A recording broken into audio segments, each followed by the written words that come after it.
Biodiversidad en México. México es considerado un país megadiverso, ya que forma parte del selecto grupo de naciones poseedoras de la mayor cantidad y diversidad de animales y plantas, casi el 70% de la diversidad mundial de especies. En el caso de nuestro país, este posee cerca de 10% de especies conocidas, tanto de reptiles, mamíferos y anfibios, así como de plantas. México es un país tropical montañoso con un elevado número de endemismos y presenta ambientes marinos templados en el Pacífico y tropicales en el Golfo de México y Caribe, todo lo cual significa que nuestro territorio es privilegiado en cuanto a la variedad de ecosistemas y variaciones genéticas de las especies. Asimismo, el país se concentra entre el 10 y 15% de las especies terrestres en tan solo 1.3% de la superficie ambiental. Factores que explican su megadiversidad. Factores geográficos.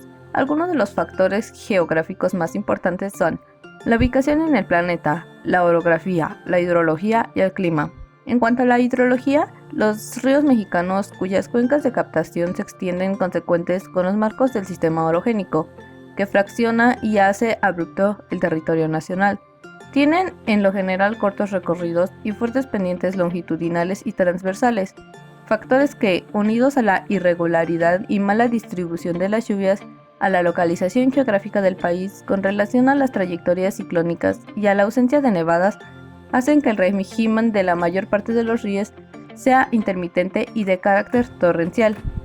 Para el estudio de la hidrología del país, este se ha dividido en 14 regiones, o unidades naturales, delimitadas prácticamente en todos los casos por medio de líneas parteguas del sistema orogénico y adaptando el recurso del agua como factor determinante de la regionalización. A continuación se hace una breve descripción de la localización geográfica, límites y algunas características significativas de cada una de las 14 regiones que se considera dividido el territorio nacional. 1. Península de Baja California. 2. Noroeste. 3. Pacífico Centro. 4. Cuenca de Balsas. 5. Pacífico Sur y zona ísmica. 6. Golfo Norte. 7. Golfo Centro. 8. Cuenca del Papaloapan. 9. Golfo Sur. 10. Península de Yucatán. 11. Cuencas cerradas de Chihuahua. 12. Cuencas cerradas del norte. 13. Cuencas de los ríos Nazas, Aguanabal y otros. 14. Centro Lerma. El clima. En el nivel global, dos son los factores más importantes del clima, uno astronómico y el otro meteorológico. La inclinación del eje de rotación de la Tierra con respecto al plano del Sol determina que la radiación solar no sea homogénea sobre amplias zonas del planeta, determinado el paso de las estaciones. Este calentamiento heterogéneo de la superficie terrestre, potenciado por la contraste capacidad calorífica de las masas de agua, o sea, océanos, y de tierra, continentes, permite que masas de aire de temperatura diferencial se muevan sobre la superficie planetaria, generando la circulación atmosférica. La combinación de estos factores determinan a grandes rasgos las grandes regiones climáticas del mundo. A nivel más local, los factores que determinan el clima de un lugar determinado son, en orden de importancia, 1. La latitud, 2. La orografía, 3. La distribución de las tierras y los mares, 4. Las corrientes marítimas y 5. Las tormentas y sus trayectorias. En general, durante la mitad caliente del año las temperaturas son más altas en el norte del país que en el sur, mientras que en la mitad fría. Aquellas son desde luego muy inferiores a sus contrapartes sureñas, es decir, en el sur de la República las temperaturas oscilan mucho menos que en la porción septentrional, característica que está asociada con la aridez de los estados norteños. Para fines prácticos se hizo una subdivisión de las zonas térmicas. A continuación se mencionarán algunas zonas térmicas y su temperatura media anual. Zona muy cálida, sobre 26 grados centígrados. Zona cálida, entre 22 y 26 grados centígrados. Zona semicálida, entre 18 y 22 grados centígrados. Zona templada, entre 12 y 18 grados centígrados. Zona semifría, entre 5 y 12 grados centígrados. Zona fría, entre -2 y 5 grados centígrados. Zona muy fría, por debajo de los -2 grados centígrados. Cabe mencionar que debido a su ubicación geográfica y a su diverso relieve, México tiene una gran diversidad de ecosistemas, que van desde lo más alto de las montañas hasta los mares profundos, pasando por desiertos y arrecifes de coral, bosques nublados y lagunas costeras. A continuación se dará una breve explicación de sus ecosistemas. Bosques nublados. Es un bosque muy variable en composición de especies, pero con una estructura y clima muy similares. Está dominado por árboles en varios estratos, con abundancia de helechos y epífitas. El follaje del 50% de sus especies de árboles se pierde durante alguna época del año. Comparten lluvias frecuentes, nubosidad, neblina y humedad atmosférica durante todo el año. Estos bosques han funcionado como refugios para especies durante los cambios climáticos de los últimos miles de años. Bosques templados. Son comunidades dominadas por árboles altos, mayormente pinos y encinos, acompañados por otras varias especies que habitan en zonas montañosas con clima templado a frío. México contiene 50 especies de pinos del mundo y cerca de 200 especies de encinos. Se estima que los bosques templados contienen cerca de 7.000 especies de plantas. Matorrales. Son comunidades vegetales dominadas por arbustos de altura inferior a 4 metros. Son propias de los climas secos con lluvias escasas y zonas frágiles que favorecen la desertización. En realidad son el grupo más diverso de comunidades vegetales. La composición de especies cambia con la región. Pastizales. Son comunidades vegetales donde predominan los pastos con pocos árboles y arbustos. En las sabanas pueden existir árboles, pero son escasos y muy dispersos. Selvas húmedas. Son las comunidades vegetales más exuberantes del país.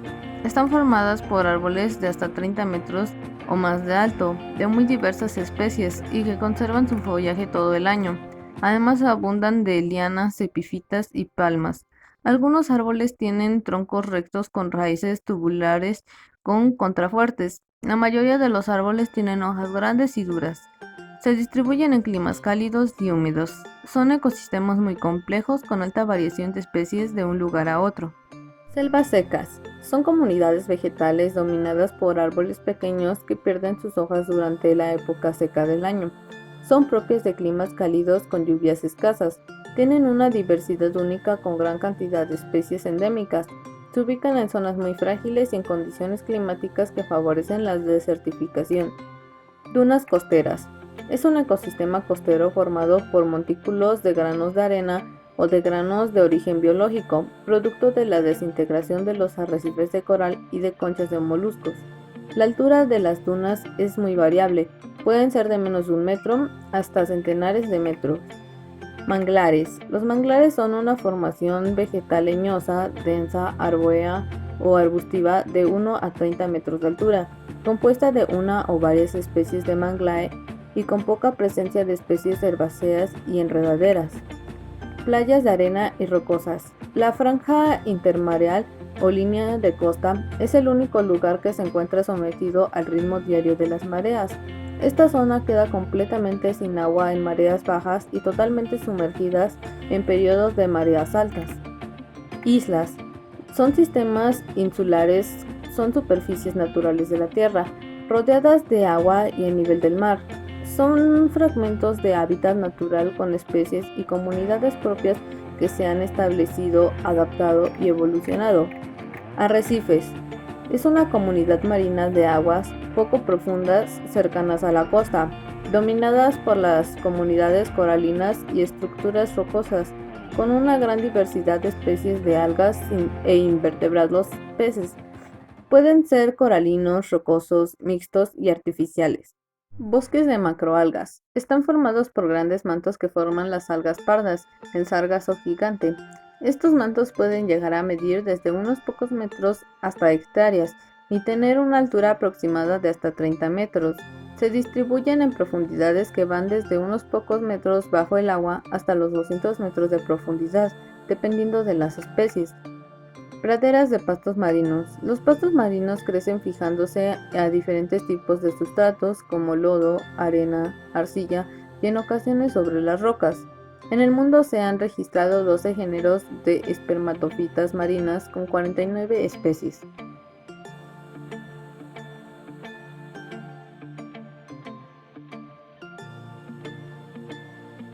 Otro factor que explica la biodiversidad de México es la diversidad de paisajes, pues la complejidad de los paisajes con montañas confieren diversidad de ambientes, de suelos y de climas. México es un país eminentemente montañoso, además está rodeado de mares. Otro factor es el aislamiento. La separación de islas y continentes ha permitido el desarrollo de flora y fauna única. En México se conjunta la fauna y la flora de dos continentes que estuvieron hace mucho tiempo aislados, que es Norteamérica y Sudamérica. Otro factor es el tamaño. A mayor tamaño, mayor diversidad de paisajes y de especies. México ocupa el lugar número 14 de acuerdo a su tamaño. Historia evolutiva. Algunos países se encuentran en zonas de contacto entre dos regiones biogeográficas, en donde se mezclan faunas y floras con diferentes historias. En México confluyen la historia neártica y la neotropical. En cuanto a la cultura, a pesar de que el desarrollo de la cultura es reciente en relación con la formación de las especies, la domesticación de plantas y animales ha contribuido a la riqueza natural. En México se hablan 66 lenguas indígenas, además de muchas variantes, y es uno de los principales centros de domesticación en el mundo. Factores biogeográficos. Nuestro país está considerado como la zona limítrofe entre las dos regiones biogeográficas del continente americano. Todos los demás reinos están separados por barreras geográficas formidables, como pueden ser océanos, grandes cordilleras o desiertos extremosos. Pues bien, la región biogeográfica del norte de América, la neártica, es prácticamente continua con la del sur, la neotropical. Nuestro país presenta una gran variedad de zonas fisiográficas, tanto por su orografía como por su clima. Debido a ello, la biota asociada a cada región es distinta. A continuación se mencionarán las provincias bióticas de México. Biótica de California, biótica de la isla Guadalupe, biótica de la Sierra Madre Occidental, biótica de la Sierra Madre Oriental, serranías meridionales, serranías transísmicas, biótica de Baja California, biótica de la planicie costera del noroeste, biótica de la altiplanicie, biótica de la planicie costera del noroeste, biótica del valle de Tehuacán, Cuicatlán, biótica de la costa pacífica, biótica de las islas Revillagigedo, biótica de la depresión de Balsa, provincia biótica del Soconusco, provincia biótica de la costa del Golfo de México, provincia biótica de la península de Yucatán. Factores geológicos. Los factores geológicos que generan megadiversidad biológica en nuestro país son fundamentalmente de dos tipos. El primero tiene que ver con el tipo de roca y de suelo en las distintas regiones y el segundo con la orografía. Para su estudio geográfico, la República Mexicana se divide en 10 unidades, las cuales son Sierra Madre Occidental, Sierra Madre Oriental, Cordillera Neovolcánica o Eje Volcánico Transversal, Sierra Madre del Sur, Sierra Madre de Oaxaca, Sierra Atravesada, Sierra Madre de Chiapas, Meseta Central de Chiapas, Plataforma Yucateca y Sistema Californiano. Regionalización de la biodiversidad. Es un sistema jerárquico para categorizar áreas geográficas en términos de su biota. Esta jerarquía incluye los niveles de reino, región, dominio, provincia y distrito, siendo el nivel básico de la provincia. Se han propuesto numerosas regionalizaciones para caracterizar áreas biogeográficas, algunas de ellas basadas en la similitud total de sus biotas. Sin embargo, la identificación de patrones de homología geográfica a través de la búsqueda de áreas de endemismos sucesivamente anidadas sería un requisito fundamental para proponer esquemas de regionalización naturales. La regionalización implica la división de un territorio en áreas menores con características comunes y representa una herramienta metodológica básica en la planeación ambiental, pues permite el conocimiento de los recursos para su manejo adecuado. La importancia de las regionalizaciones de tipo ambiental estriba en que se considera análisis basados en ecosistemas, cuyo objetivo principal es incluir toda la heterogeneidad ecológica que prevalece dentro de un determinado espacio geográfico, para así proteger hábitats y áreas con funciones ecológicas vitales para la biodiversidad, las cuales no hubiesen sido consideradas con otro tipo de análisis. Factores que afectan la biodiversidad en México. Dentro del uso de la biodiversidad podemos decir que se encuentra amenazada por varios procesos, la mayoría antropogénicos, que transforman el entorno en el que vivimos. Por ejemplo, la pérdida y fragmentación de los hábitats, considerada la causa primaria de la pérdida de la biodiversidad en todos los niveles, que se da principalmente por los cambios en el uso del suelo para la agricultura, ganadería, acuacultura, etc., causada por la expansión de las poblaciones y actividades humanas. Otro ejemplo son las especies invasoras, que son consideradas como la segunda amenaza más grande para la biodiversidad, ya sea una especie que haya sido introducida a un hábitat a propósito o accidentalmente, pues siempre puede causar problemas severos al ecosistema, el cual invade al incrementar su abundancia a expensas de las especies nativas, afectando desde individuos hasta su funcionamiento de las comunidades y la extinción de las especies. Otro ejemplo es la contaminación ambiental, pues elimina muchas especies de las comunidades y contribuye al cambio climático. Cualquier producto que intervenga en la dinámica de los ecosistemas y causa un efecto negativo se considera un agente contaminador y puede afectar a la biodiversidad. Otro es el cambio climático, causado por las emisiones de los gases del invernadero. Puede afectar la abundancia y distribución de las especies en los ecosistemas terrestres y acuáticos en todo el planeta, poner en riesgo el hábitat de las especies nativas y amenazadas y ocasionar su disminución o extinción. La explotación de los recursos naturales por actividades antropogénicas ha ocasionado la destrucción masiva de ecosistemas. Al igual que lo han hecho otras poblaciones humanas, nuestro uso de los recursos para satisfacer las necesidades y comodidades de la vida moderna ha aumentado y nuestros métodos de explotación se han vuelto más eficientes. La severa explotación de los recursos ha afectado seriamente al equilibrio ecológico, sin que se establezca simultáneamente un desarrollo sustentable. Otro punto que cabe destacar son las poblaciones humanas, pues están creciendo a una tasa exponencial, lo cual ha producido gran parte de los problemas ya mencionados. Aunque los desastres naturales, enfermedades y hambrunas causan mortandades humanas masivas, la especie humana es altamente resistente y sus poblaciones presentan un crecimiento continuo. La conservación de la biodiversidad es la que le da el carácter sustentable al desarrollo, y por ello, sin conservación de la sustentabilidad es imposible. La conservación se logra tanto con acciones directas sobre los ecosistemas y su biodiversidad, como de manera indirecta, que influyen en comportamientos y decisiones de las personas. A su vez, la conservación directa se compone de protección, manejo y restauración, conceptos que se constituyen en los tres ejes o pilares de la misma. La conservación de la biodiversidad incluye también las acciones y proyectos que se llevan a cabo en museos y áreas protegidas.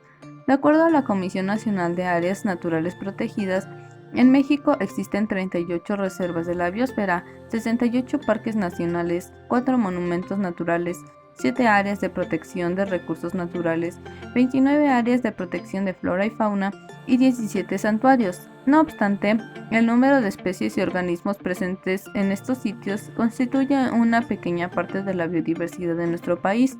Al tiempo presente, menos del 5% de bosques están protegidos en parques y reservas, e incluso estos son vulnerables a presiones económicas y políticas.